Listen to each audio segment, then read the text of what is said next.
Welcome to Uma Siva kitchen. Today என்ன ரெசிபினா, வெயிலுக்கு வந்து தண்ணி காயெல்லாம் நிறைய சாப்பிட்ணும்.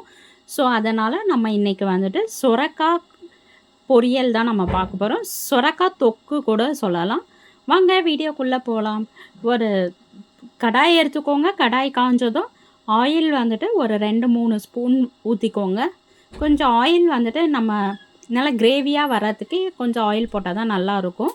ஸோ கடுகு உளுத்தம்பருப்பு கொஞ்சம் போட்டுக்கோங்க. கடுகு உளுத்தம்பருப்பு பொரிஞ்சதும் வெங்காயம் போட்டுக்கலாம். உங்களுக்கு எவ்வளோ தொக்கு வேணுமோ அதுக்கேற்ற மாதிரி வெங்காயம் போட்டுக்கோங்க.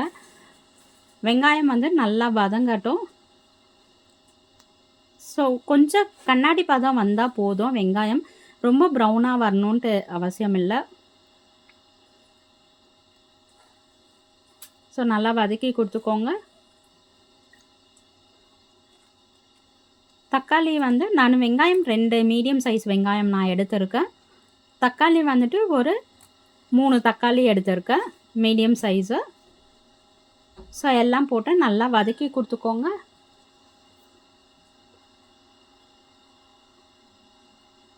நல்லா வதக்கிட்டு அதுவுமே நல்லா ஸ்மாஷ் ஆகணுன்ட்டு இல்லை, ஜஸ்ட்டு நம்ம வதக்கி கொடுத்தா போதும். ஒரு 2 to 3 மினிட்ஸ் வந்துட்டு வதக்கினா போதும். நம்ம வந்து பூண்டு வந்து தட்டி போட்டுக்கலாம். ஒரு 3 பூண்டு வந்து தட்டி போட்டுக்கோங்க.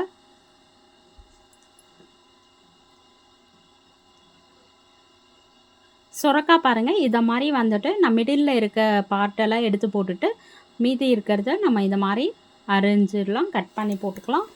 இதை மாதிரி ஸ்கொயர் ஷேப்பில் கட் பண்ணி போட்டுக்கோங்க.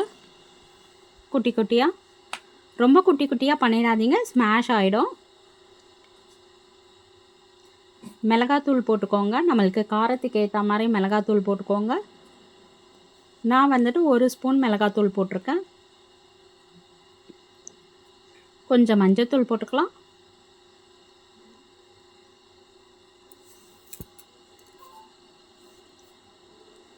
நல்லா கலந்து விட்டுக்கோங்க.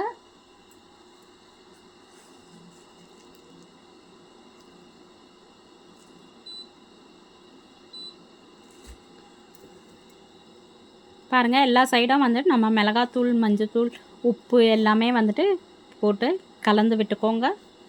உப்பு வந்து தேவையான அளவு உப்பு போட்டுக்கோங்க. போட்டுட்டு தண்ணி ஊற்றிக்கலாம்.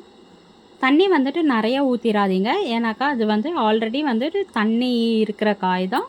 ஸோ அதனால் அதுலேருந்தே தண்ணி கொஞ்சம் விடும். அதனால் வந்துட்டு அது முழுகிற அளவுக்கு தண்ணி ஊற்றிக்கோங்க. நல்லா கொதிச்சோடனே பாருங்கள், இப்படியே எடுத்து நீங்கள் சாதத்தோடு வச்சு சாப்பிட்டிங்கனாலும் நல்லாயிருக்கும். இல்லைனாக்கா காய் நல்லா வெந்துடும். இல்லைனாக்கா நீங்கள் இன்னும் கொஞ்சம் கூட சுண்டை வச்சுட்டு சாப்பிட்லாம். எப்போவுமே காய் மூடி வச்சிங்கனாலே சீக்கிரமாக வெந்துடும். ஸோ அந்த டிப்ஸை ஃபாலோ பண்ணிக்கோங்க. நம்மளுக்கு சீக்கிரமாக காய் வேகணுன்னா மூடி போட்டு மூடி வச்சு வேக வச்சுக்கோங்க.